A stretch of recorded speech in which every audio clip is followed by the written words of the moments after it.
പ്രിയപ്പെട്ടവരെ, ഒരു വീഡിയോ ഞങ്ങൾക്ക് കാണിച്ചു തരാം. അത് കണ്ടതിന് ശേഷം ഞാൻ ബാക്കി കാര്യം പറയാം.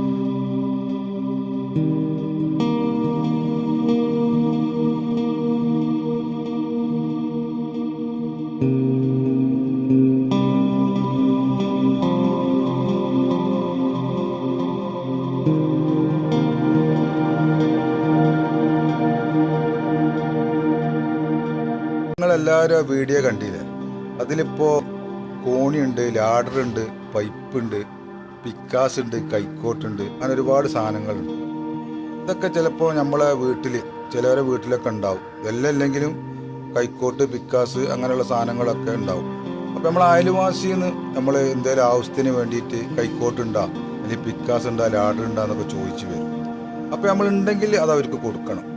കാരണം ഇങ്ങനത്തെ സാധനങ്ങളൊക്കെ നമ്മൾ അയൽവക്കത്തുള്ളവർക്ക് കൊടുക്കുക എന്ന് പറഞ്ഞാൽ അതൊരു പുണ്യം കിട്ടുന്ന കാര്യമാണ്. അപ്പോൾ അത് കൊടുക്കണം. അപ്പോൾ ഈ സാധനങ്ങളൊക്കെ നമ്മൾ വാങ്ങിക്കൊണ്ടുപോകുന്ന അയൽവാസികൾ പ്രത്യേക ഒരു കാര്യം ശ്രദ്ധിക്കണം. നമ്മൾ ഇത് അവർ വീട്ടിൽ നിന്ന് വാങ്ങിക്കൊണ്ടുപോവാണ്. അപ്പോൾ അതിൻ്റെ ഉപയോഗം കഴിഞ്ഞാൽ എത്രയും പെട്ടെന്ന് തിരിച്ചു കൊണ്ട് കൊടുക്കണം എന്നൊരു ബോധ്യം നമുക്ക് വേണം. നമ്മൾ പല ആൾക്കാരും ചെയ്യുന്ന ഒരു ഇതെന്താണെന്നല്ലോ, നമ്മൾ സാധനങ്ങൾ വാങ്ങിക്കൊണ്ടുപോകും, എന്നിട്ട് അത് തിരിച്ചു കൊണ്ടു കൊടുക്കില്ല, കുറേ ദിവസം അവിടെ പാർപ്പിക്കും. എന്നിട്ട് ഈ ആൾ പിന്നെ ചോദിക്കുമ്പോഴാണ് അല്ലാ അത് നമ്മൾ കൊടുന്നിരുന്നില്ല എന്നൊക്കെ പറഞ്ഞിട്ടുള്ള ഡയലോഗ് അടിക്കൽ. അപ്പോൾ അതല്ല, നമ്മളൊരു സാധനം അടുത്ത വീട്ടിൽ നിന്ന് വാങ്ങിക്കൊണ്ടാൽ അത് അതിൻ്റെ ഉപയോഗം കഴിഞ്ഞാൽ നമ്മൾ എത്രയും പെട്ടെന്ന് ആ വ്യക്തിക്ക് തിരിച്ചു കൊണ്ടു കൊടുക്കണം. അതാണ് അതിൻ്റെ ശരി. ഓക്കെ.